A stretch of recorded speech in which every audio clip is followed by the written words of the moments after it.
Hello वांगशिन lovers and ये जान lovers. तो आप सब ठीक है ना? मैं उम्मीद करती हूँ। सॉरी गाइस, मैं इन दिनों थोड़ी गायब हो गई थी, बिना कोई अपडेट दिए मैं बस गायब हो गई। एक्चुअली क्या है ना, समर वेकेशन स्टार्ट हो गए हैं तो मैं थोड़ी सी दिनों के लिए अपनी मासी के घर चली गई थी, तो वहाँ पे मैं बिल्कुल भी एडिटिंग रिकॉर्डिंग कुछ भी नहीं कर पाई। इसलिए guys I am so sorry. मैंने आपसे एक क्वेश्चन पूछा था कि क्या आपको एडिटेड शॉर्ट्स और म्यूज़िक वीडियोस पसंद है जिसमें वांगशन, ईजान, वैंग ईवो और शाहजान हो। तो आप में से अप्रॉक्स सब 90% लोगों ने कहा कि हाँ उन्हें पसंद है। तो क्या आपको मेरी एडिटेड वीडियोस और अगर मैं दूसरा चैनल बनाऊँ तो क्या आप लोग इंटरेस्टेड हो उसे सब्सक्राइब करने में और मैं आपके लिए एडिटिंग करूँ?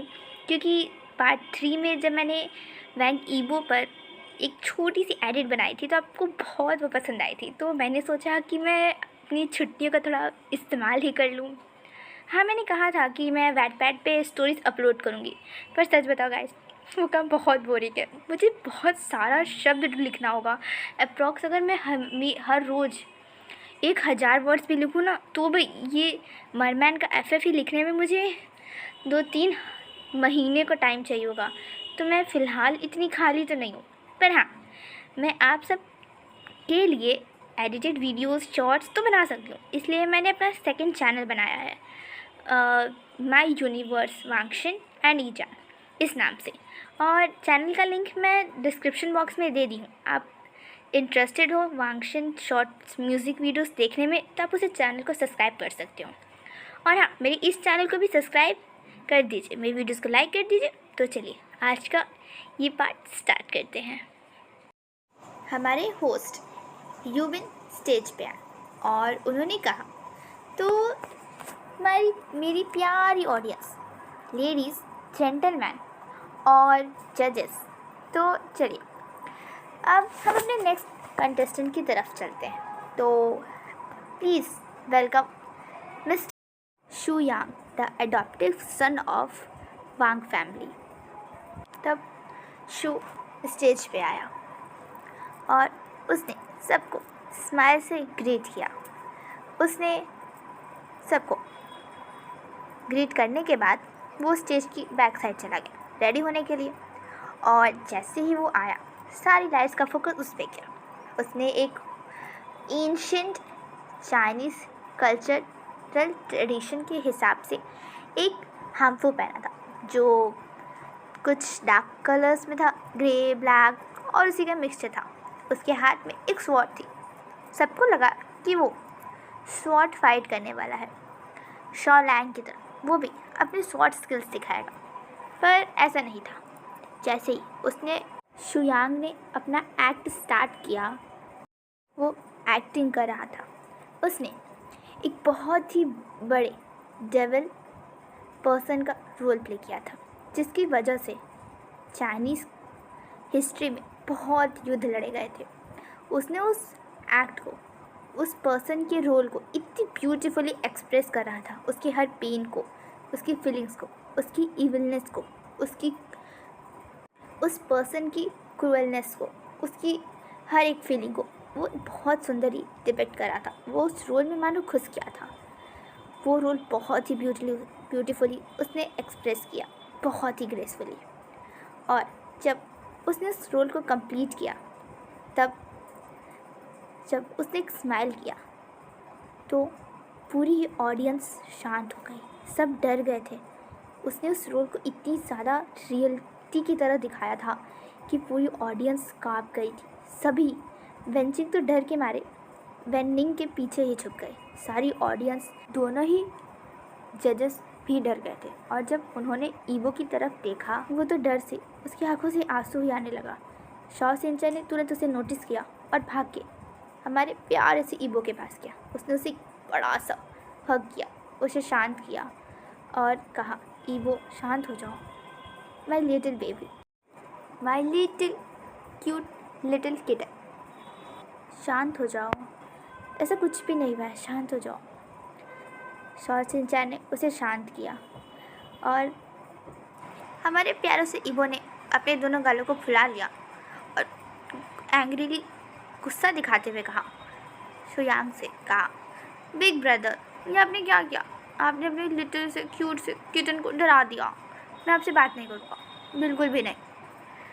श्रेयांक तब ईवो के पास आया और उसके सर को सहलाते हुए कहा, my little cute kitten, my little omega brother.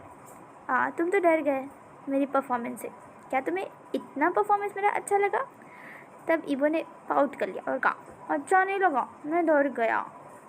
हाँ, मैं तो रोने भी लगा। उसने पाउट कर लिया था। श्रेयांक ने उसके सर को प्यार से सहलाया और कहा, कोई बात नहीं माय लिटिल किटन, सब ठीक हो जाएगा, कुछ भी नहीं हुआ है। अब तो ठीक है ना, शांत हो जाओ। ईवो ने प्यारी सी स्माइल दी और कहा, हाँ मैं ठीक हूँ अब। बस आपकी एक्टिंग इतनी ज़्यादा रियल थी कि मैं तो डर ही गया, सच में मैं डर गया था। उसने ये सब बातें बहुत ज़्यादा क्यूटली कहा। तब दोनों ही जजेस ने कहा कि हाँ, ये बिल्कुल सही है। श्रेयांक, तुम्हारी एक्टिंग बहुत अच्छी है। बेशक तुम एक एक्टर हो तो तुम्हारी एक्टिंग में तो उतना दम होगा ही, पर ये सच में कि एकदम रियल था। हम भी एक पल के लिए डर गए थे। श्रेयांक ने इस पर दोनों को जजेस को ग्रीट किया और तब दोनों ही जजेस ने कहा कि श्रेयांक, हमें नहीं लगता कि तुम्हारा क्यूट सा किटन अब कोई तुम्हारे जैसा रोल करने की हिम्मत रखेगा जितना वो डर गया है। इस पर ईवो ने भी जल्दी से अपना सर ना में हिलाया और तब दोनों ही जजेस ने कहा कि ठीक है, तो अब श्रेयांक तुम हमारे सेकंड फाइनलिस्ट हो, वांग सीचान के बाद। वेनचिंग तो अभी भी बहुत ज़्यादा डरी हुई थी, इसीलिए तब वेनिंग स्टेज पर आया और उसने कहा कि चलिए अब हमारे सेकंड लास्ट कंटेस्टेंट को बुलाते हैं। तो नी होए सांग, क्या आप आना चाहेंगे हमारे सेकंड लास्ट कंटेस्टेंट बनकर स्टेज पे? तब इस पर नी होए सांग ने कहा, ठीक है, मुझे कोई दिक्कत नहीं, मैं तो हमेशा रेडी हूँ। तो ठीक है, मैं आता हूँ, पर मैंने भी कुछ तैयारी की है, तो पहले मैं उसे लेके आता हूँ बैक स्टेज से। जैसे ही होए सांग स्टेज पे आया, स्टेज की लाइट्स उस पर पड़ी और उसके पास एक बहुत ही ब्यूटीफुल सा सूट था। उसे एक वेडिंग सूट भी कह सकते हैं या एक फॉर्मल भी कह सकते हैं। उसके पास वो था, वो एक फैशन डिज़ाइनर था, इसीलिए उसका टैलेंट भी उसके कपड़ों से ही दिखता था। उसने भी एक बहुत ही ब्यूटीफुली सा एक ड्रेस रेडी किया था सबको दिखाने के लिए और वो उसे यहाँ लेके आया। और तब जूरी मेंबर्स ने कहा कि ईवो, अब तुम तो इसे कम्पीट नहीं कर पाओगे, है ना? क्या तुमने कोई प्रिपेयर किया है प्रिपरेशन? तब ईवो ने एक बड़ी सी स्माइल दी और कहा, हाँ मुझे पता था अगर नी ब्रदर आए हैं और तो वो यही लाएंगे अपने लिए एक प्यारा सा सूट अपने हाथों से बनाकर। तो फिर ठीक, मैंने भी कुछ बनाया है। मैंने भी 2 महीनों के लिए फैशन डिज़ाइनिंग का कोर्स किया था। हाँ, मैं उसमें अच्छा नहीं था, इसीलिए मैंने उसे क्विट कर दिया, पर मुझे भी कुछ आता है। मैंने उस टाइम पे एक सूट बनाया था। वैसे तो मैंने उसे कभी पहना नहीं क्योंकि उसके बाद मुझे टाइम ही नहीं मिला, पर अभी मैं आज उसे लेके आया हूँ। उस समय मैंने उसे कंप्लीट नहीं किया था, पर आज जब मुझे पता चला कि मुझे यहाँ आना है तो मैंने उसे कंप्लीट किया और मैं उस सूट को यहाँ लाया हूँ। तो ये रहा मेरा सूट। जैसे ही हमारे प्यारे से नी होए सांग ने उस सूट को देखा, उसकी तो आंखें मानो सूट से हट ही नहीं रही थी। और तब हमारे दोनों जजेस ने कहा, ईवो और होए सांग, हम दोनों फैशन डिज़ाइनिंग के बारे में कुछ भी नहीं जानते, और ईवो तुमने भी केवल 2 महीने सीखा। हमें लगता है कि हमें किसी और को बुलाना चाहिए ताकि ये बता सके कि किसकी सूट ज़्यादा अच्छी लग रही है। तब इसे काटते हुए नी होए सांग ने कहा, दोनों जजेस की बातों को नी होए सांग ने कहा, कोई ज़रूरत नहीं है, ये कोट बहुत ज़्यादा ब्यूटीफुल है। इसका डिज़ाइन, इसका क्लोथ, इसके स्ट्रिप्स, इसमें जो भी ग्लिटरी लगा है इसके डिज़ाइन बहुत ही ब्यूटीफुल है, बहुत यूनिक है। मुझे ये बहुत पसंद आया। ईवो, तुमने इस पे बहुत अच्छा किया है। क्या इसे तुमने सच में खुद से बनाया है? तब ईवो ने स्माइल करते हुए कहा, हाँ नी ब्रदर, मैंने बनाया है। उन 2 महीनों में मैं डेली क्लासेस जाता था, इसलिए मुझे थोड़ी सी कपड़ों की पहचान है और मैंने इसे खुद ही बनाया है। तब नी हसांग ने कहा, मैं इससे compete करना डिज़र्व ही नहीं करता हूँ। ये बहुत ही सुंदर है। केवल 2 महीने सीखने के बाद जब ईवो ने इतना सुंदर बनाया है ड्रेस, तो भला मैं कैसे जीत सकता हूँ? तब ईवो ने कहा, भैया, नहीं ब्रदर, आप क्विट क्यों कर रहे हो? मुझे नहीं लगता ये अच्छा बना है। तब नी होसांग ने कहा, नहीं ईवो, ये बहुत सुंदर बना है। यकीन मानो, ये बहुत ब्यूटीफुल है। तब इस पर हमारे प्यारे से ईवो ने कहा, आपको पसंद आया तो इसे आप ले लीजिए। वैसे भी मैं इसे नहीं पहनूँगा, ये मेरे साइज़ का नहीं है। मैंने इसे पहना ट्राई किया था, पर ये मुझे हुआ ही नहीं। इस पर न्यू हेसैंग ने कहा, सच में तुम मुझे ये दे रहे हो? सच बताओ ईवो, मैं इसे ले लूँ? ईवो ने स्माइल करते हुए कहा, हाँ आप ले लो। तब न्यू हेसैंग ने कहा, जजेस और ऑडियंस, मेरा गिफ्ट, मेरा अवार्ड मुझे मिल चुका है, इसलिए मैं अपनी मर्ज़ी से इसे क्विट कराऊँ। तो मैं जा रहा हूँ, बाय बाय। मुझे ये ड्रेस बहुत अच्छी लगी, बाय बाय। ईवो को, ऑडियंस को, जजेस को, कंटेस्टेंट को कुछ समझ ही नहीं आया कि वहाँ क्या हुआ। इसके बाद हमारी प्यारी सी होस्ट वेंची वहाँ आई और कहा, तो इसके बाद हमारे सबसे आखिरी कंटेस्टेंट ही बचते हैं। तो मिस्टर शाहजहान, आप प्लीज़ स्टेज पे आइए। और हमारी प्यारी ऑडियंस, चलिए हमारे 4 साल के मिस्टर अल्फ़ा कंपटीशन के विनर मिस्टर शाहजहान का हम एक बड़ी सी तालियों के साथ स्वागत करते हैं। ऐसा सुनकर सभी ने शाहजहान के लिए क्लैप किया और फिर शाहजहान स्टेज पे आया। उसने माइक लिया और कहा, ऑडियंस और जजेस, मुझे आपसे एक परमिशन चाहिए। मैं चाहता हूँ कि मैं जो गाना गा रहा हूँ, मैं उसके लिए अपनी एक पार्टनर लाया हूँ, तो क्या मैं उसके साथ गाना गा सकता हूँ?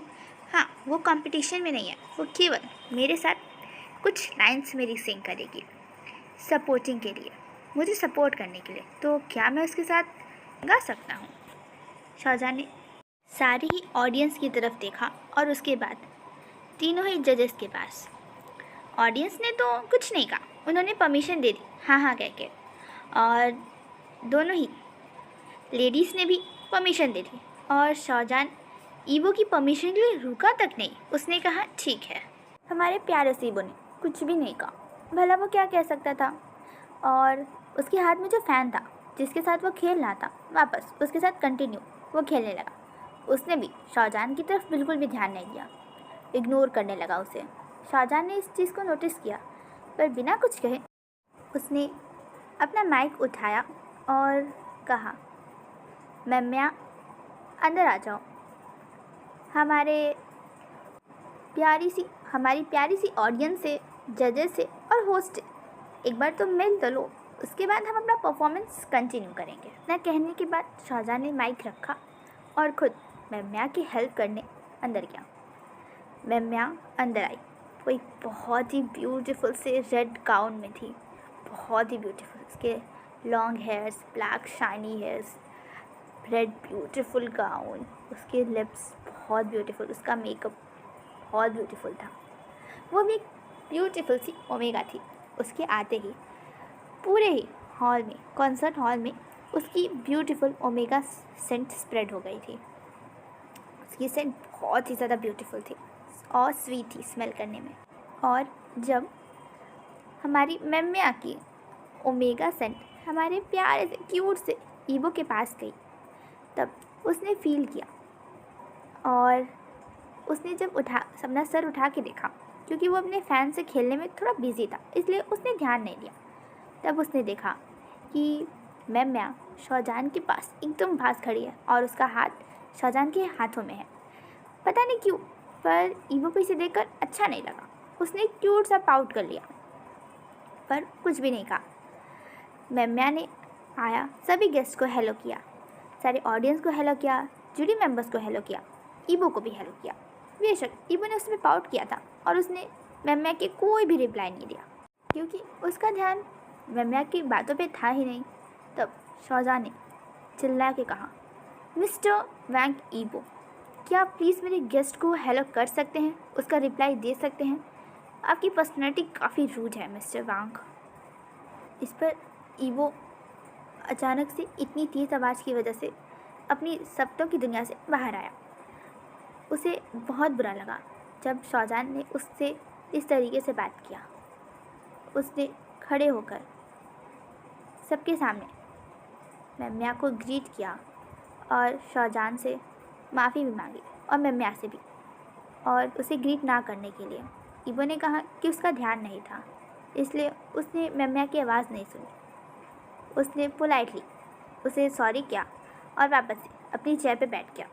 पर उसका चेहरा उतर गया था क्योंकि उसे बिल्कुल भी अच्छा नहीं लगा था जिस तरीके से शौजान ने उस पर चिल्लाया, उसे डांटा। उसे बिल्कुल भी अच्छा नहीं लगा था। तब शौजान और मैम्या बैक स्टेज गए और जब वो आए सारी लाइट्स का फोकस उन पे था। वहाँ की हर एक लाइट वो सेंटर ऑफ अटेंशन हो गए थे। और जैसे ही उन्होंने अपना परफॉर्मेंस स्टार्ट किया, hello वांगशन lovers and Ija lovers, आज के लिए बस इतना है। मैं जानती हूँ मैंने इस पार्ट को ऐसी जगह पे एंड कर दिया है जहाँ पे आपको एक्साइटमेंट हुई होगी कि आखिर शौजान कौन सा गाना गाएगा, है ना? कोई नहीं गाइस, मैं आपको नेक्स्ट पार्ट में बताती हूँ शौजान कौन सा गाना गाएगा। और यकीन मानिए वो गाना आपको भी बहुत पसंद आएगा क्योंकि वो भी मेरा one of the favourite songs है। हाँ, मैंने उसकी थोड़ी सी एडिटिंग भी की है, उसमें थोड़ा सा मसाला भी डाला है और उसमें बहुत सारी एडिटिंग है। तो आपको मुझे उम्मीद है कि आपको बहुत पसंद आएंगी। और हाँ गाइस, मुझे आपको एक बात बतानी थी। मेरे द ब्यूटीफुल एक्सीडेंटल हस्बैंड पे कमेंट सेक्शन में 95 कमेंट्स थे जब मैंने इस वीडियो को अपलोड कर दिया, मतलब जब मैं वीडियो एडिटिंग कर रही थी। और सच बताए गाइस, मैं 95 कैसे लगाऊं? मैं इतनी बड़ी वीडियो बना ही नहीं सकती कि मैं उसमें 95 कमेंट शो करूं। इसलिए मुझे मतलब जो भी पहले कमेंट्स थे मैंने बस उन्हें ही शो किया है। मुझे माफ़ कर दीजिएगा इससे किसी को भी, मेरे प्यारे सब्सक्राइबर्स ऑडियंस को अगर थोड़ी सी भी हर्ट हुई होगी तो I am so sorry, so sorry. और हाँ, मैंने आपको बताया था कि समर वेकेशन स्टार्ट हो गए हैं और मैं फ़िलहाल 3 दिन के लिए, उससे पहले मैं मासी के घर चली गई थी। और हो सकता है कि आगे कभी भी ऐसा हो जाए तो आप सब फिक्र ना कीजिए, मैं घूम कर अच्छे से एंजॉय करने के बाद आऊँगी वापस और आप सबके लिए अच्छी ब्यूटीफुल वीडियोस बनाऊँगी। और हाँ, मेरा मरमैन FF कंप्लीट होने वाला है ऑलमोस्ट। वो काफ़ी एटलीस्ट 75% वो कंप्लीट हो चुका है स्टोरी। तो कुछ ही उसमें और पार्ट्स बनेंगे, करीब 6-7 और वीडियोस बनेंगे उसमें पार्ट्स, उसके बाद वो भी फिनिश हो जाएगा। तो आप सबको अगर कोई आइडिया हो, कोई भी अगर आपको दूसरा FF सुनना हो या कुछ भी आइडिया आपके पास हो तो आप मुझे कमेंट सेक्शन में बता सकते हो अगर आपको पास कोई आइडिया हो, क्योंकि मैं आप सबके भी व्यूज़ जानना चाहती हूँ कि आपको नेक्स्ट कौन सा FF चाहिए। वैसे तो मेरे दिमाग में मेरी ही लिखी काफ़ी सारी FF हैं, मैंने काफ़ी सारी FF लिखी हैं और मैं चाहती हूँ कि मैं आपको सुनाऊँ, पर आप सब जो चाहते हो मुझे जानना ज़रूरी है।